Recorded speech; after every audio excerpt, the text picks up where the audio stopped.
Mukhang bad trip si ma'am. Kayong apat, tumayo kayo! Hala, ano na naman kayang ginawa nila? OMG! Natatandaan niyo ba tong group chat niyo? Paano nalaman ni ma'am yung GC namin? Patay kami nito. Ang gagaling nyo! Mag-uumpisa tayo kay Scarlett. Ako po, ma'am. Palagi na nagpapareport si ma'am. Ano, tamad na siya magturo? Sayang lang tuition natin, be. Isa ka pa, Christian! Ma'am, kita niyo ba, bago reban si ma'am, balita ko kumukuha siya sa class funds natin Ginawa niya tayong business. Samantha! Yes po. Ayoko talaga dyan kay ma'am. Mas gusto ko pa yung dati nating teacher. Buti pa yun, hindi nang babagsak. Tapos magaling pa magturo. Kyle! Akala ko matino ka. Guys, huwag niyo naman ginaganyan si ma'am. Mabait naman siya Sa principal nga lang. Akala niyo di ko alam mga pinagsasabi niyo sa akin? Lahat po ng sinabi namin sa GC. Totoo po yan, ma'am. Diba sabi nga nila ma'am, truth hurts? Truth hurts pala, Sige, papakita ko to sa principal sa office. Sige, ma'am. Sabihin mo sa principal. At sasabihin din namin yung mga baho mo. Ha? Anong ibig mo sabihin? Di ba may GC din kayo ma'am? Sinisiraan niyo pa nga yung mga estudyante. Paano mo nalaman yon? Isang pindot ko lang dito at masasend na to sa principal. Huwag mong gagawin yan. Huwag mong pipindutin. Humanda ka sa akin, ma'am. Wag! Wag! Okay, class. Last 5 minutes. Hirap naman nito. Be, ano sa gusto number 10? Huwag ka mong sa akin, Samantha. Mapapagalitan tayo kay ma'am. Tamot mo naman. Ayaw mo akong pakopyahin, ha? Bilisan nyo, class! 1 minute na lang! Ma'am, nangongopya po si Scarlett sa akin, no? Apakasinungaling mo, Samantha. May nangongopya pala dito? Bagsak ka na sa akin, Scarlett! Apakasama talaga ng ugali mo, Samantha. Nay! Oh, anak! Anyari sa'yo? Binagsak ako ng teacher ko. Naniwala kasi siya kay Samantha na nangopya daw ako. Totoo ba yun, Scarlett? Hindi, Nay. Siya talaga yung nangopya sa akin. Walang iya yan, Humanda siya sa akin! Tara, anak! A few moments later. Ma'am, bakit niyo po kami pinatawag dito? Kasi yung anak mo, sinungaling! Siya naman talaga yung nangopya kay Scarlett, Hindi po totoo yan. Para malaman natin kung sino nagsasabi ng totoo sa inyong dalawa, mag-quiz na lang kayo ulit. Patay ako nito. Humanda ka ng mapahiya, Samantha. Okay, time's up. Pass your papers. Scarlett, naka-perfect ka. Yes! Talino talaga ng anak ko. Samantha, wala kang tamang sagot. Ikaw talaga ang totoong nangongopya. Nakakahiya ka, Samantha. Humanda ka sa akin sa bahay. Tara! Huwag po, Nay. Okay, class. Let's start. Scarlett? Sorry po, ma'am. Late po ako. Ay, bawal na pumasok kapag late. Doon ka sa labas. Hintayin mo matapos yung subject ko. Ma'am, pero... Labas! Pinahiya mo ko, 5 minutes nang late si ma'am. Sorry class, na late ako. Start na natin discussion, ha? Ay hindi, ma'am. Kapag na late na, bawal na pumasok. Aba, sino nagsabi sa'yo niyan? Ikaw po, ma'am. Kapag kami nalilate, bawal, hindi na papapasukin. Pero kapag kayo, pwede, okay lang. Ang unfair. Classmates, mag-party tayo dahil hindi na magtuturo si ma'am. Scarlett! Scarlett! Ano, may sasabihin ka ba? wala po, ma'am. Buti po nakadating pa rin po kayo kahit na late. Okay class, let's start. Anak, malapit na umuwi yung tatay mo. Talaga, Nay? Nakaka-excite naman. Tsaka pala, anak, mag-face-to-face class na kayo bukas. Maganda ka na, ha? Face to face? Paano ko sasabihin kay nanay na buntis ako?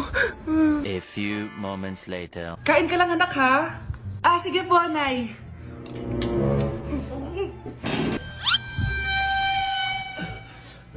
Anak, may sakit ka ba? Wala po, Nay.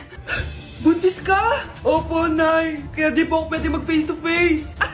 Paano ka mabubuntis wala ka naman jowa? Meron po akong jowa, Nay. Tinago ko po sa inyo. Okay lang yan, anak. Tanggap pa rin kita. Darling, nandito na ako. Andito na pala tatay mo. Darling, eto na pala yung anak natin. Hi, Tay.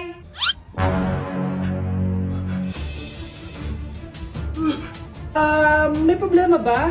Darling, magpapaliwanag ako. Nay, siya po yung sinasabi ko na boyfriend ko. Uy, be, gala naman tayo minsan. Punta tayo Tagaytay. True, be. Ang ganda ng bagong bukas na coffee shop doon. Ang sarap mag-story. Tara na, pwede ako bukas. Tara na, mga 5:30 AM kita na tayo sa bus station, ha. Baka drawing na naman to, ha. Matutuloy yan, be. Nakapag-alarm na nga ako, Gigising ako, promise. Nasaan na ba yung mga yun? 6 AM na. Alas na tong bus papuntang Tagaytay, ha. Puro kayo drawing, ha. Teka lang. Ito ba yun? Ano ba yan, be? Bakit ka tumatawag? Ano na, be? 6 AM na. Akala mo pupunta na Tagaytay. Hindi ako pinayagan Sorry, be. Di ka pinayagan o tinatamad ka lang? Baka gusto mo sabihin ko sa nanay mo na 3 subject yung bagsak mo. Ito na nga, be. Maliligo na ako. Wait mo lang ako, ha. Ay, yung isa pa. Hello, be. Di ako makakapunta, may sakit ako. Sakit. Lalong lalala yung sakit mo, be, kapag nalaman ng nanay mo na boyfriend mo yung anak ng kaaway niya. Ay, be, magaling na pala ako. Nakakalakad na ako. 5 minutes nandyan na ako, ha. Madali lang pala kayo kausap eh. Let's go, Tagaytay! At dahil maraming hindi nakasagot ng full name ko, iibahin ko yung mga tanong. Salamat naman. Number 1, 2 plus 2. Yes, may tamang sagot na ako. Number 2, what is the powerhouse of the cell? Ang dali naman. Makaka-perfect ako. Number 3, ano yung pangalan ng crush ko nung elementary pa ako?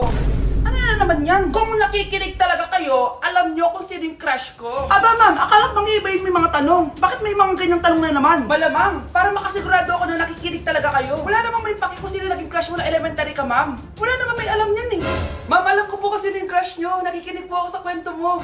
Buti pa si Michael, nakikinig. Di kagaya ng iba dyan. Sige, perfect ka na, Michael. Yes! Makinig din kasi kayo sa kwento ni ma'am. Number 4, sino yung pinsan ng kapatid ng lola ko na tita ng mama ko na pamangkin na ate ko? Bagsak na naman ako! Kawawa ka naman, be. Nireject ka ng crush mo. Ang pangit niya kasi. Tara na nga, baka mahawa pa tayo sa kapangitan niya. Humanda kayo sa akin. Maghihiganti ako sa inyo. A few moments later. Sorry guys, I'm late. Sino yan? May bago ba tayong kaklase? Be, si Scarlett yan. Oh, hi! Ako nga pala yung sinabihan yung pangit dati. Boyfriend na ba yung mga nandun? Sabi kasi nila, ang ganda ko daw. Ikaw yan, Scarlett. Hindi pwede. Paano nangyari to? Magpaganda ka na rin, be. Baka habulin ako ng boyfriend mo. Bahala ka. Bye! Uy, Scarlett, ang ganda mo na. Anong sekreto mo? Maligo din kasi kayo, be. Hala, di ba siya nag-reject sa kanya dati? OMG. Sorry nga pala sa nasabi ko sa'yo dati, pero sure na ako ngayon na gusto kita. Eto, para sa'yo. Okay. So tayo na? Pwede ka na umalis. Ang kapal din ng mukha mo eh, no? Sorry pero may boyfriend na ako. Mas pogi at di katulad mo. Sandali lang. Ang sarap talaga maging maganda. Anak, gumising ka. Nay, ano ginagawa mo dito? Gumising ka, anak! Panaginip lang. Maganda pa rin ba ako?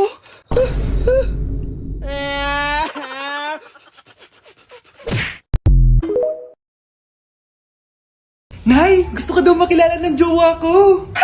May jowa ka pala, anak? Oo naman, Nay. Sa ganda kong to. Ay, eto pala siya, Nay. Oh, kasama niya pala lolo niya. Ano lolo, Nay? Yan yung jowa ko. 75 years old na siya. Ha? Jowa mo yan? Eh, malapit na mamatay yan eh. Grabe ka naman. Malakas pa ako. Oh, ayan na. Inuubo na. Nay, ano ka ba? Sa akin mapupunta lahat ng pera niya. Sige. So, yayaman na tayo? Oo, Nay. Yayaman na tayo. Sige. Pinapayagan ko na kayo magpakasal ng anak ko. Talaga? Salamat, Ano nangyayari sa'yo, babe? Mamamatay na ata ako, babe. Ha? Mamamatay? Di ko kaya mawala ka, babe. Babe! Bago ka mamatay, bigay mo muna sa akin yung password ng bangko mo. Tapos, di ba sa akin nakapangalan yung lupa nyo, tsaka yung mga sasakyan? Pati lahat ng pera mo, di ba sa akin? Sabi na eh! Pera lang ang apoy mo sa akin! Hindi. Joke lang yun. Maghiwalay na tayo! Wala ka makuha sa akin! Gold digger! Ang bobo mo naman, anak! Gusto ko lang yumaman eh! Para kang tanga, babe! Hoy, anak! Kumilos ka nga! Ang tamad-tamad mo! Mamaya na lang, Nay! Di ka pala mo nandito, ha? Ikausap ko pa boyfriend ko! Ayaw mong sumunod sa akin, ha? Meron akong magic remote dito. Pag pinindot ko to, susunod ka sa akin. Di naman gagana sa akin yan, Nay. Talaga ba? Magwalis ka. Ano nangyayari sa akin? Ano nangyayari? Deserve. Mag-aaral ka ng maayos. Nay, 99 po yung grade ko sa school. Ang bilis wala na akong pera eh. Bigyan mo ako ng pera. Pera? Nay, ito po 100,000 para sa'yo. Salamat, anak. Ang saya naman gamitin nito. Nay, tama na. Hindi, manahimik ka dyan. A few moments later. Hala, ang cute! Anak, tignan mo ang cute ng baby, oh! Opo, cute nga. Parang gusto ko na rin ng apo. Napindot! Nay, eto na po yung apo nyo. Mama! Uy, hinahanap ka ng crush mo. Crush ko? Oo. Wait lang, kinakabahan ako. Tara, tara. Uy, crush, ba't andito ka? May pinapasabi pala si mama sa'yo.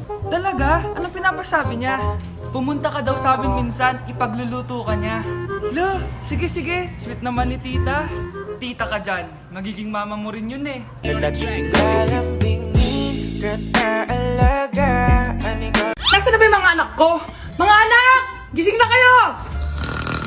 Kuya, gising! Gising ka na, kuya! Ayaw mo gumising, ha? Gising! Kyle! Anong ginawa mo? Munda ka sa akin! Good morning, babe! Kamusta tulog mo? Eto, napanaginipan ko si Nicole. Sino si Nicole? Kapit mo yun, no? Aso namin yun, baliw. Kala ko may iba ka na eh. I love you, babe. Ano ba yan, ate? Ang aga-aga. Jowa inaatupag mo. Huwag ka nga epal. Ikaw nga puro aral eh. Humanap ka nga ng jowa mo.